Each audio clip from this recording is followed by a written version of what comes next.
اکثر دوست احباب جو ہے وہ شکایت کرتے ہیں کہ ہم نے ایک پلاٹ جو ہے وہ سیل کیا ہے، مثال کے طور پہ 10 لاکھ روپے کا پلاٹ سیل کیا ہے، 5 لاکھ روپے جو ہے وہ نقد مل گیا، باقی کا 5 لاکھ روپے جو ہے وہ چیک دے دیا گیا۔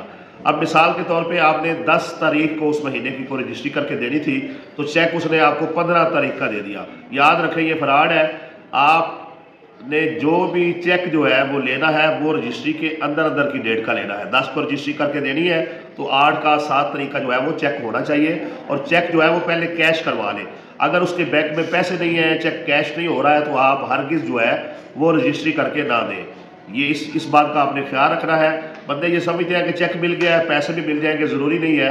اکثر لوگ جو ہے وہ فراڈیے اس طریقے سے کرتے ہیں، جو ہے رجسٹری کروا لیتے ہیں اور بعد میں آپ کو ذلیل کرتے رہتے ہیں۔ اس لیے خیال کیا کریں، پہلے پیسے لیں، چیک کیش کروائیں، اور اس کے بعد جو ہے آپ رجسٹری کر کے دیں۔ جب تک آپ کی پیمنٹ جو ہے وہ کلیئر نہیں ہوتی، آپ نے ہرگز جو ہے وہ رجسٹری کر کے نہیں دینی۔ اور یہاں پر اس بات کا بھی خیال رکھیں کہ چیک نمبری جو ہے وہ بھی آپ نے رجسٹری میں لکھ لینا ہے۔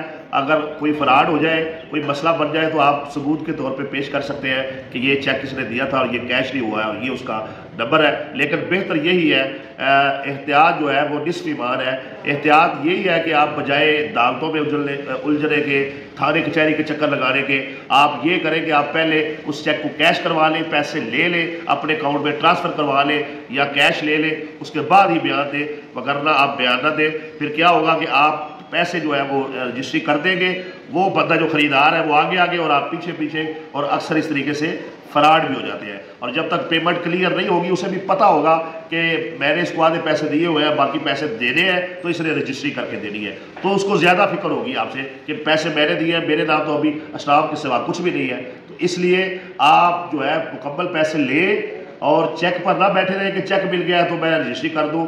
اس بات کا خصوصی طور پہ خیال رکھیں، اور اگر آپ اس چیز کا خیال نہیں رکھتے اور یہ ویڈیو آپ سن بھی لیتے ہیں، تو اس کے بعد جو ہے آپ اپنے نقصان کی آپ خود ذمہ